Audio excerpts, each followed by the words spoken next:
Good morning.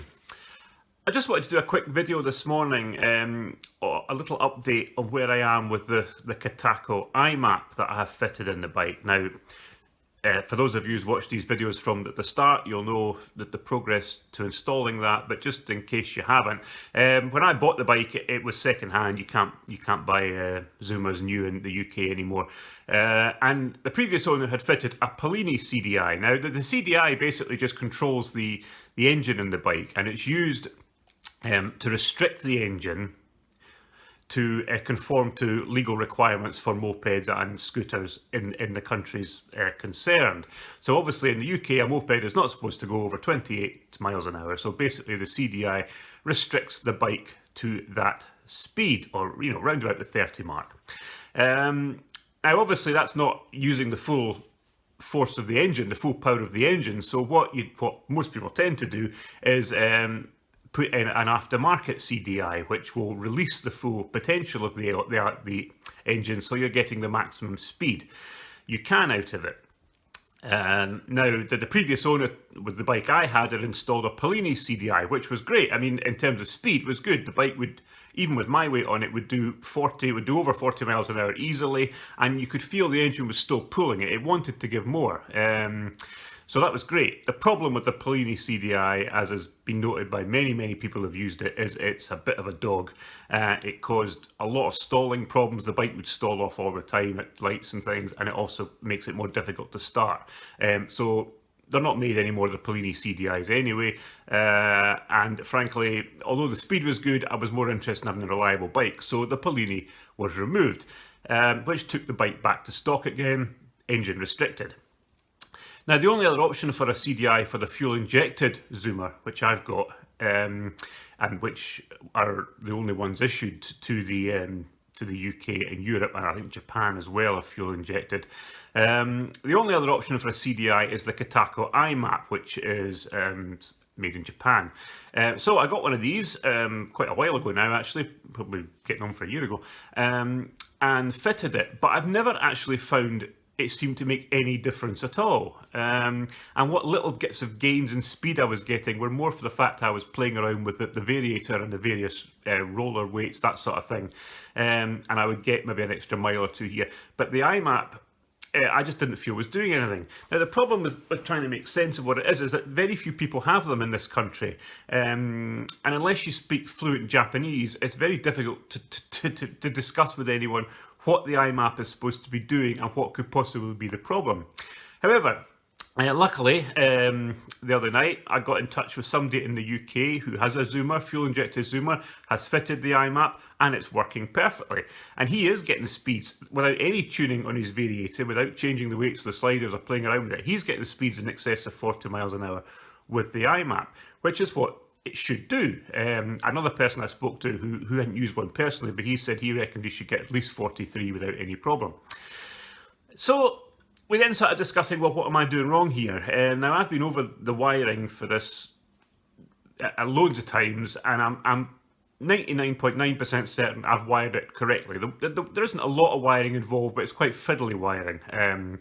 If you watch a previous video I put up, which I put on when I installed the iMap, you'll see that it is fiddly, but it's not overly complicated.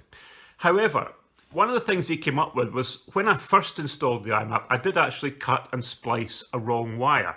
And I thought I'd done it properly, tried to start the bike, it was turning over, but it wouldn't start. And that was what drew my attention to the fact that actually I'd cut a wire, I'd cut and spliced a wrong wire. It was a similar colour scheme to the one I should have done, but not the one I should have done. So the guy's only suggestion was, well, look, the iMap isn't working in my bike. If I'm sure the wiring that I've now done is correct, which I am, he thinks I've probably fried the iMap, because he translated more of the Japanese instructions that come with it, and one of the ones was, please make sure you wire this correctly, because if you don't wire it correctly, you will damage it. So he thinks that simple mistake of just getting the wrong wire the first time has possibly fried something inside it, and that's why it's not working. Now, whether that's right or not, I don't know. I can't see any other reason. It may just be a duff unit. It may just be a faulty unit that I got. Who knows? As I say, when you're dealing with a company in Japan, it's very difficult to you know, communicate with them or do anything about it. Anyway, that was about a year ago anyway. So at the end of the day, I'm going to have to look at writing this off, I think, and trying again. So what I've done is, thankfully we're in lockdown, so I'm spending very little money at the moment on anything at all. So I've decided to splash out on a second iMap, which is coming from Japan again, because it's the only place you can get them, within the next week or so. So what I'm going to do is I've ordered up some more loom wire for the electrical work. I'm going to strip out the old iMap, check again the connections that I made, which I'm sure are right, and I'm sure it's spot on. I've compared the instructions I was using with the guy who's fitted one correctly, and the instructions are right. There's no problem there. So we're going to strip out the old one, and we're going to fit a new one, and this time not cock up one of the wires when I put it in first of all, and see if it makes a difference. Now, if I still can't get anything, there's something wrong somewhere. But I just feel that I probably have damaged the iMap putting that in. Either that, or it's just been a duff unit anyway, which, you know, it can happen. But there's no way of testing it. There's no like little light on it to say it's working or anything like that. There is no way of testing it. It's a sealed unit, so you've just got to put it in and hope for the best. So that's the update today.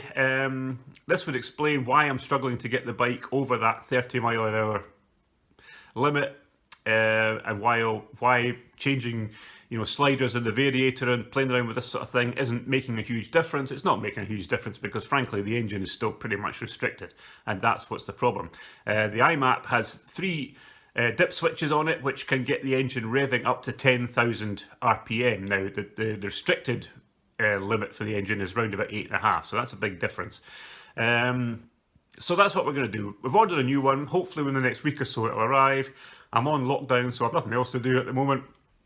So we're going to fit the new iMap and keep our fingers crossed that I haven't just wasted another X amount of money on something that doesn't work either. But it should. There's no reason it shouldn't. And it's confident to hear from somebody who has fitted one correctly and it's doing exactly what it would do.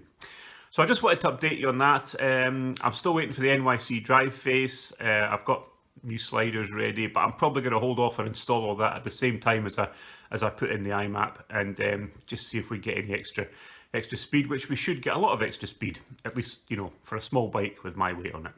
So that's the plan. I think I've fried my iMap. Hey ho, you know, these are the things that us amateur bike enthusiasts do, I suppose, sometimes. But, you know, you learn a lesson and you move on.